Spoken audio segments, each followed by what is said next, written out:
देवरानी का ठेले का, जेठानी का घर का खाना। माँ जी, खाना लग गया है, आप लोग बैठ जाइए। ला, खा लेती हूँ। वैसे भी आज भर ही खाना है, इसके बाद वैसे भी नितिन की शादी हो जाएगी। छोटी बहू आएगी तो बढ़िया बढ़िया बनाकर खिलाएगी। माँ जी, मैं इतनी मेहनत से चक्की पे आटा पीसती हूँ, सब्जी बनाने के लिए सिलबट्टे पर मसाले पीसती हूँ, सिलबट्टे पर ही दाल चटनी पीसती हूँ कि खाने में स्वाद रहे, और आपको तो मेरे खाने की बिल्कुल वैल्यू ही नहीं है। अरे बहू, बंदर क्या जाने अदरक का स्वाद। आपने मुझे बंदर कहा, मैं आपको बंदर दिखती हूँ? माँ जी, गुस्सा मत होइए। अरे बहू, रहने दे। और तुम बहू इतने प्यार से, इतनी मेहनत से इतना स्वादिष्ट खाना बनाती है, और तुम हो कि उसकी तारीफ करने के बजाय उसी को बोल रही हो। अरे थक गई हूँ मैं आपकी बहू का ये खाना खा खा के, अब मुझे कुछ बढ़िया स्वादिष्ट खाना खाना है। राम प्यारी का ऐसा स्वभाव देखकर सरिता बहुत ही उदास हो जाती है। नितिन की शादी हो जाती है और नई बहू घर में प्रवेश करती है। आओ नई बहू, आज तुम्हारा इस घर में पहला दिन है। उम्मीद है कि आज के बाद तुम हमारे घर को अपने स्वादिष्ट भोजन की सुगंध से भर दो।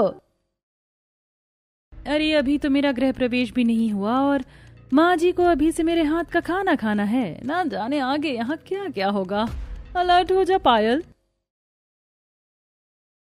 आओ बहू, कलश गिरा के अपना घर में प्रवेश करो। नई बहू घर में प्रवेश करती है। चलिए भाभी, मैं आपको आपका कमरा दिखा देती हूँ। जानवी पायल को उसके कमरे तक छोड़ आती है। अगला दिन होता है और आज पायल की पहली रसोई है। छोटी बहू एक नई दुल्हन की तरह तैयार हो जाती है। हाथों में चूड़ी, गहने, बनारसी साड़ी, नथ और मांग टीके में आज पायल बहुत सुंदर लगती है। छोटी बहू, आज तुम्हारी पहली रसोई है, हमारे लिए कुछ अच्छा और स्वादिष्ट चीज बनाना। लगता है माँ जी को ढंग से खाना नहीं मिलता, तभी तो इतनी सुंदर नई बहू इनके सामने खड़ी है, लेकिन इन्हें तो सिर्फ खाने की पड़ी है। अरे अब कैसे बताऊं इन्हें कि मुझे तो खाना बनाना आता ही नहीं। पायल किचन में अपनी पहली रसोई के लिए आ जाती है और खिड़की के पास खड़े होकर सोचने लगती है, क्या बनाऊं माँ जी के लिए। ऐसा करती हूँ, यूट्यूब से देखती हूँ, लेकिन उसमें तो बहुत टाइम लग जाएगा, काश बाहर से मंगवा कर दे पाती। पायल अभी सोच ही रही होती कि तब तक खिड़की के बाहर से आवाज आती है, चाउमीन चाउमीन, तीखी और मजेदार चाउमीन। अरे वाह, क्यों ना इस ठेले से ही खरीद कर पहली रसोई में सर्व कर दिया जाए। हाँ भैया, ओ भैया जरा सुनिए, 4 plate chow mein, chilli paneer, momos और पाव भाजी पैक करके दे दो। वो सब तो ठीक है, लेकिन आप इतने धीरे से क्यों बोल रही हैं? अरे भैया जल्दी दे दो ना, क्या पंचायत करने लगे आप भी। राजू पायल के कहे अनुसार सब कुछ दे देता है। पायल भी वही सब जाकर डाइनिंग टेबल पर सर्व कर देती है। सालों बाद मैंने इतना स्वादिष्ट खाना खाया, सच में पायल बेटा, तेरे हाथों में तो जादू है, जादू। हाँ, तुम्हें ये तला भुना मसालेदार खाना ही पसंद आएगा।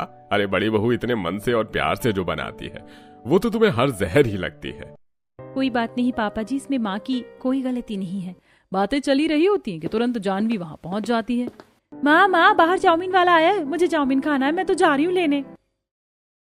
ओह नो, अगर जानवी वो चाउमीन घर में ले आई तो मेरी तो सारी पोल अभी ही खुल जाएगी। कुछ कर पायल, कुछ कर। खबरदार जानवी, तुम्हें तो पता है ना कि हमारे घर में बाहर से खाना नहीं आता। अगर तुम्हें चाउमीन खाना है तो ये खाओ, ये जो तुम्हारी नई भाभी ने बनाया है, खाने में भी बहुत स्वादिष्ट है। जानवी भी पायल की पहली रसोई का खाना खाती है। वाकई भाभी, ये तो बहुत स्वादिष्ट है, लग रहा है आपने ठेले से ही से मंगवाया है। तुम क्या ही जानो कि ये कहाँ से आया है। तुम लोगों को बेवकूफ बनाने के लिए मुझे बिल्कुल दिमाग नहीं लगाना पड़ा। सब खाना खाते हैं और सरिता सब कुछ खड़े होकर सुन रही थी कि सब कैसे उसके खाने से बोर हो गए हैं और पायल के खाने को बहुत पसंद कर रहे हैं। रात हो जाती है और अब खाना बनाने का समय हो चुका था। दोनों देवरानी और जेठानी रसोई घर में आती हैं। बताइए भाभी, मैं आपकी क्या हेल्प कर दूं? पायल, इस घर में सबको तुम्हारे हाथ का खाना पसंद है, ऐसा करो तुम बताओ कि क्या और कैसे बनाना है। मैं? अरे नहीं भाभी, खाना आप ही बनाइए, और वैसे भी मुझे खाना बनाना नहीं आता, मुझे तो सिर्फ फास्ट फूड बनाना ही आता है। लेकिन पायल, हर दिन हम फास्ट फूड तो नहीं खा सकते ना। चलो ठीक है, आज तुम मुझे खाना बनाते हुए देख लो और सीख भी लो, उसके बाद तुम खाना बनाना। सरिता खाना बनाती है और सर्व करती है। ये क्या, आज फिर से तुमने वही पुराना खाना बना दिया? हाँ माँ जी, वो क्या है ना, मुझे लगा सुबह फास्ट फूड खा के आप लोगों का पेट नहीं भरा होगा, इसलिए अभी पूरा खाना, दाल चावल सब्जी रोटी बनाई है। अरे लेकिन मुझे पायल के हाथों का खाना चाहिए जैसे सुबह खाई थी। देखो पायल, अब से सुबह और शाम दोनों वक्त तुम ही खाना बनाओगी। जी मम्मी जी। अरे क्या मम्मी जी, कहाँ से बनाएगी जब तुझे आता ही नहीं है? तो ऐसा करूंगी, खिड़की से ही ठेले वाले भैया से ऑर्डर करा लूंगी और थोड़े ज्यादा पैसे दे दूंगी।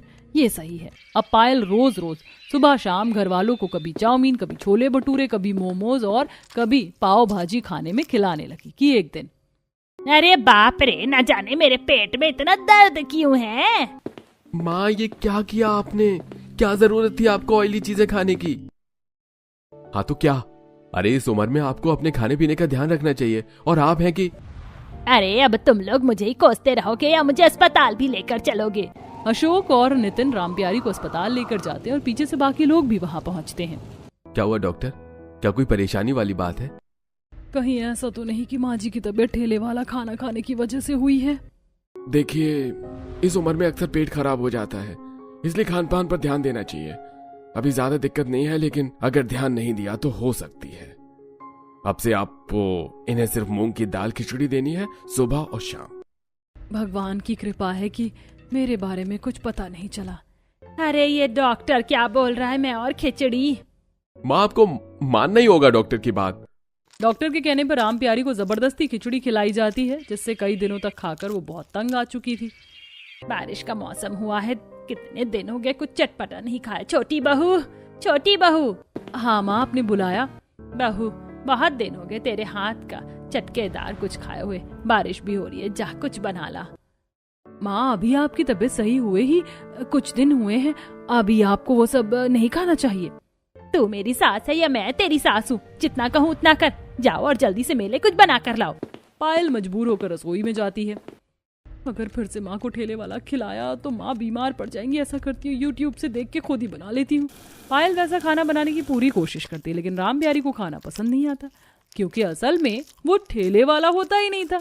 कई बार पायल ने ठेले जैसा खाना घर पर भी बनाने की कोशिश की, लेकिन रामप्यारी को कभी खाना पसंद नहीं आता कि एक दिन, देख पायल, अगर तूने मुझे पहले जैसा खाना खिलाया तो ये सोने के कंगन जो तुझे पसंद है वो मैं तुझे दे दूंगी।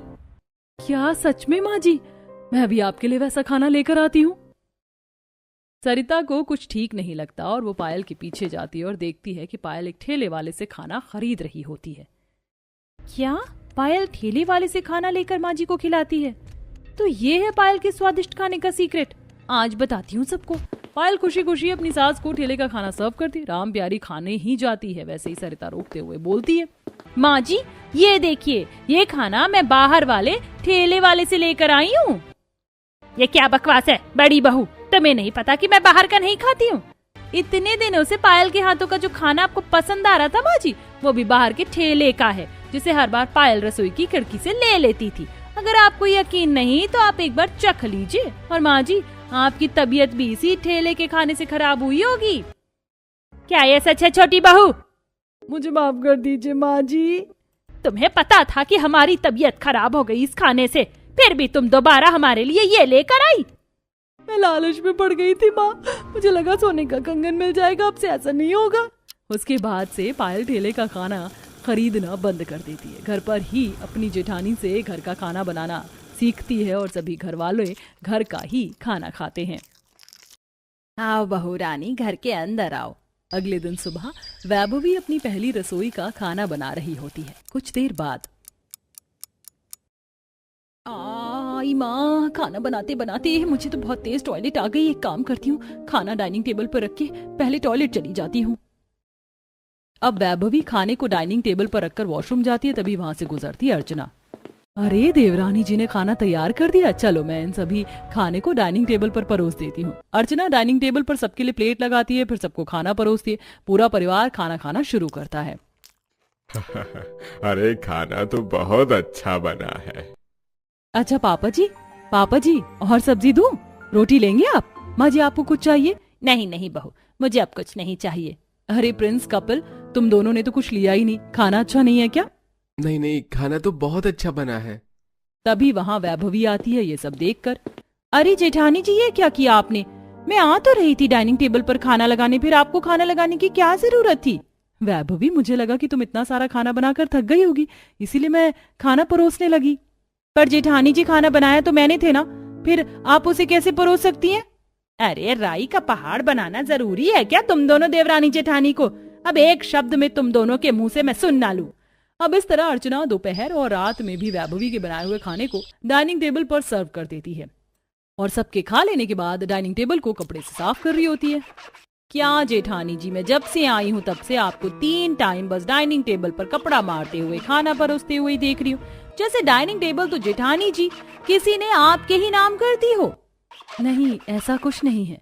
इसी तरह अगले दिन चंदा के घर में ममता, गायत्री, सुमित्रा उससे मिलने आती हैं। छोटी बहू जा फटाफट कुछ खाने को बना ले, ये तीनों बहुत दूर से आई हैं। जी सासू माँ, वैसे जेठानी जी आप यहाँ क्यों खड़ी हैं? आप भी मेरे साथ चलिए। नहीं नहीं, ये नहीं जाएगी, तू जाकर सारा पकवान बना ले और जब बन जाए तो अपनी जेठानी को बता दियो, वो डाइनिंग टेबल पर सबको खिला देगी। ठीक है माँ जी। अब वैभवी गुस्से से तिलमिलाती हुई खाना बनाते हुए, लगता है जेठानी जी ने तो कुछ ज्यादा ही दबदबा बना रखा है। आज तो सासू माँ भी जेठानी जी का ही साथ दे रही थी, जैसे मानो किचन देवरानी के नाम और डाइनिंग टेबल जेठानी के नाम है। पर आज तो खाना डाइनिंग टेबल पर मैं ही परोसूंगी। अब गर्मी में पसीने से तरतर होकर वैभवी किचन में सबके लिए खाना बनाकर तैयार कर लेती है कि तभी अचानक उसे अपने फोन की रिंग सुनाई देती है। अरे इस वक्त किसने मुझे कॉल कर दिया? अच्छा खासा डाइनिंग टेबल पर खाना परोसने जा रही थी। कोई नहीं, फटाफट से फोन पर बात करके आती हूँ। अब वैभवी हॉल में आकर फोन पर बात करने लगती है। दूसरी तरफ चंदा रसोई में बने हुए खाने को देखकर रसोई से दूर खड़ी अर्चना से कहती है, बड़ी बहू, तेरी देवरानी ने किचन में खाना बना लिया है। मैं सभी खाने को लाकर डाइनिंग टेबल पर रख देती हूँ, तू सभी खाने को डाइनिंग टेबल पर लगा दे। ठीक है माँ जी। अब एक बार फिर डाइनिंग टेबल पर अर्चना सबका खाना परोसने लगती है। खाना तो बहुत लाजवाब बना है। हाँ, खाना तो तकरीबन बहुत अच्छा बना है। दूसरी तरफ फोन पर बात करती वैभवी, अरे अरे कोमल, तू फोन रख, तुझसे बात करने के चक्कर में मैं तो भूल ही गई कि मुझे डाइनिंग टेबल पर खाना परोसना था। अरे मैं तो कब से बोल रही हूँ फोन रख, तू ही है जो बात बना रही है। अब जब तक वैभवी डाइनिंग टेबल के पास आती तब तक मेहमान खानों का चटकार लेते हुए अर्चना की तारीफ कर रहे होते। ये सब देख वैभवी गुस्से में डाइनिंग टेबल से दूर खड़ी अर्चना से कहती है, जेठानी जी, आप अपने आप को समझती क्या हो? जब खाना बनाती मैं हूँ तो परोसूंगी भी मैं ही ना, लेकिन हर बार किचन में काम मैं करती हूँ और डाइनिंग टेबल पर खाना आप परोसती हो, और जैसे किचन देवरानी के नाम और डाइनिंग टेबल जेठानी के नाम हो। ये कैसी बात कर रही हो वैभवी? मैं तो बस। क्या हो गया छोटी बहू? बड़ी बहू को साइड में ले जाकर उससे क्या खुसुर पुसुर कर रही है? जा सभी जूठे बर्तनों को जाकर किचन में साफ कर दे। रुकिए देवरानी जी, मैं अभी डाइनिंग टेबल साफ करके सारे जूठे बर्तन इकट्ठे आपको दे देती हूँ, इससे आपको थोड़ी मदद मिल जाएगी। कैसे महान बन रही है मेरी जेठानी इन 2 काम को करके। बहुत बहुत मेहरबानी जेठानी जी, आपने मेरे लिए इतना सोचा। अब अर्चना कपड़े से डाइनिंग टेबल को साफ करके सारे जूठे बर्तन वैभवी के हाथ में देती, वहीं किचन में बर्तन को मांजती वैभवी। अरे मुझे तो समझ में ही नहीं आ रहा कि मेरी जेठानी जी शुरू से ही किचन से दूर भागती हैं, या मेरे आते ही इनके भाव कुछ ज्यादा ही बढ़ गए हैं, जो किचन में कदम रखने से पहले ही इन्हें मौत आती है। ऐसे ही कुछ दिन गुजरते हैं और अब वैभवी भी अकेले किचन को संभाल कर परेशान हो चुकी होती है। तभी एक दिन वैभवी झूठा सरदर्द का बहाना करके अर्चना से कहती है, जेठानी जी, मेरे सर में बहुत दर्द हो रहा है, थोड़ी तबीयत भी ठीक नहीं लग रही है, क्या आप किचन में जाकर मेरे लिए 1 कप चाय बना देंगी? देवरानी जी, मैं नहीं बना पाऊंगी आपके लिए चाय। अगर किचन के बाहर का कोई काम है तो बोलिए, मैं वो कर देती हूँ। नहीं जेठानी जी, मुझे तो 1 कप चाय ही पीनी है, मेरे सर का दर्द चाय पीकर ही ठीक होता है। तभी वहाँ आती चंदा ये सारा नजारा देखकर, छोटी बहू, यह क्या कर रही है तू? जब बड़ी बहू कह रही है कि वो किचन का कोई काम नहीं कर पाएगी तो जबरदस्ती उसे चाय बनाने को कहना जरूरी है? जाकर खुद बना ले और मेरे लिए भी बनाना। बहू, 1 कप मेरे लिए भी बना देना। अब वैभवी गुस्से से भनभनाती हुई किचन में आकर चाय बनाने लगती है। देखा कैसे सासू माँ जेठानी जी के पक्ष में बोल रही थी, जैसे सासू माँ ने तो किचन देवरानी के नाम और डाइनिंग टेबल जेठानी के नाम कर दिया हो। अरे मैं तो इस किचन की नौकरानी बनकर रह गई हूँ, क्योंकि जेठानी जी तो किचन में कदम रखती ही नहीं है। तभी उस रात वैभवी अपने पति कपिल से लड़ती हुई, कपिल कपिल, ये सब क्या है? क्या हुआ? क्या है वैभवी? होगा क्या कपिल? तुम मुझे एक बात बताओ, बहू के हिस्से में उसका पति, उसके ससुराल वाले, उसका घर, सब कुछ आता है ना, पर तुम्हारे इस घर में सिर्फ मेरे नाम एक किचन ही क्यों किया हुआ है? और सब कुछ क्यों नहीं? और मेरे साथ तुम्हारी बड़ी भाभी, वो कभी किचन में क्यों नहीं आती? कुछ बोल क्यों नहीं रहे हो? मुंह में क्या दही जमा रखी है तुमने? मैं क्या बोलूं वैभवी, मैं बस इतना कहूंगा कि तुम्हारे नाम जो भी काम आया है तुम उसे बखूबी निभाओ।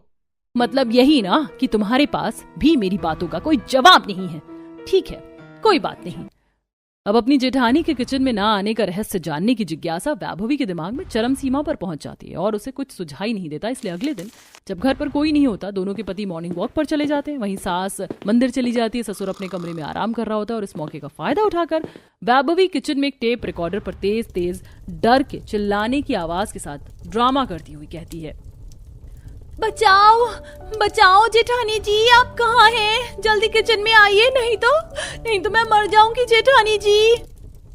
टेप रिकॉर्डर पर डर की आवाज और वैभवी के चिल्लाने की आवाज सुनकर अर्चना घबरा जाती है। उसके पसीने छूटने लगते हैं और वह घबराती हुई पहली बार किचन के अंदर कदम रखती है, जहां किचन का गैस ऑन होता है, जिसमें से बन्नाटेदार लौ निकल रही होती है। और आग को देखते ही अर्चना अपना सर पकड़कर तेज तेज चिल्लाने लगती है, बचाओ बचाओ, कोई है यहाँ पर? आओ देखो, आग लग गई, आग। अब सिलेंडर फट जाएगा और हम सब आग में जलकर मर जाएंगे। तभी मंदिर से आती हुई चंदा बहू की आवाज सुनकर भग कर किचन में घुसती है। कुछ नहीं हुआ बड़ी बहू, कुछ नहीं हुआ, सब ठीक है, शांत हो जा। छोटी बहू, अर्चना यहाँ कैसे आई? तुझे कहा था ना बड़ी बहू को किचन में नहीं आने देना। पर जेठानी जी को हुआ क्या है? ये ऐसे क्यों कर रही हैं? अब कुछ देर में कपिल और प्रिंस भी वहां पहुंचते हैं और अर्चना को उठाकर सोफे पर बिठाते हैं, उसके मुंह पर ठंडा पानी डालते हैं। अर्चना तुम ठीक तो हो ना? देखो सब ठीक है, कहीं कोई आग नहीं लगी। अब मैं पहले से ठीक हूँ। अरे कोई मुझे बताएगा कि जेठानी जी के साथ ये हुआ क्या किचन में जाते ही? छोटी बहू, तेरी जेठानी के दिल में एक सदमा बैठा हुआ है। कैसा सदमा माँ जी? दरअसल वैभवी कई साल पहले तेरी जेठानी की माँ रसोई में खाना बना रही थी और अचानक रसोई की सिलेंडर में आग लग गई और सिलेंडर फटने की वजह से अर्चना की माँ की दर्दनाक मौत हो गई। और यही सदमा अर्चना के दिलो दिमाग में बैठा हुआ है, जिसके कारण वह किचन में जाने से बहुत डरती है। तेरे इस घर में आने से पहले रसोई का सारा काम मैं खुद संभालती थी। जेठानी जी मुझे माफ कर दीजिए, मैं तो आपके बारे में बहुत गलत सोचती थी, पर आपके ऊपर तो दुखों का पहाड़ टूटा हुआ है। मैं हाथ जोड़कर आपसे माफी मांगती हूँ, मुझे माफ कर दीजिए। मैंने आपकी भावनाओं का मजाक बनाया। कोई बात नहीं देवरानी जी। इस दिन के बाद से वैभवी खुद अपनी जेठानी को धीरे धीरे रसोई में आना सिखाती है और देखते ही देखते अर्चना का डर भी किचन के प्रति हमेशा हमेशा के लिए खत्म हो जाता है, जिसके बाद दोनों देवरानी जेठानी मिलकर किचन को संभालने लगती है।